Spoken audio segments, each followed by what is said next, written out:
నేను మీ ఆంటీ ఎవరు ఇంకో స్పెషల్తో తయారుగా చూపిస్తున్నాను.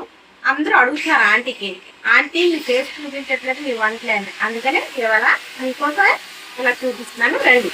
ఆంటీ స్పెషల్లోని ఆనపకాయలు, పాలు, ఆనపకాయ ముక్కలు, దానికి కావలసిన పదార్థాలండి: ఆవాలు, జీలకర్ర, వెల్లుల్లి, పచ్చిమిరపకాయలు, ఉల్లిపాయలు, కరివేపాకు, దానికి ఆయిల్, ముందుగా సరసాలు, జీలకర్ర వేరు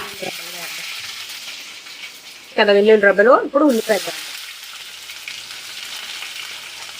మిరపకాయలు కూడా వేసాను. కొంచెం వేగింది కదా, కరివేపాకు వేస్తాం. ఉల్లిపాయలు బాగా వేగాయి కదా, ఇప్పుడు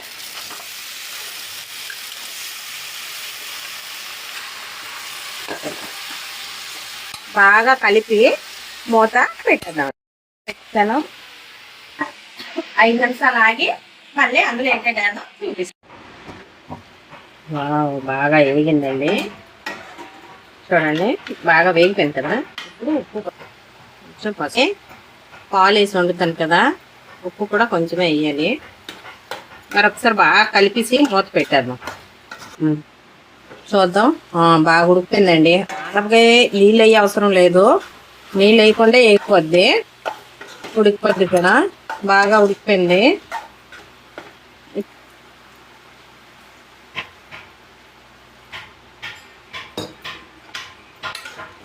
పాలు బాగా మరిగించిన పాలేనండి, పాలు మరగవసరం లేదు. జస్ట్ ఇలా దగ్గరికి అయితే దించేయడమే. ఓకే. నా ఆనపకాయ కూర మీకు నచ్చేటట్టయితే లైక్ చేసి సబ్స్క్రైబ్ చేయండి ప్లీజ్.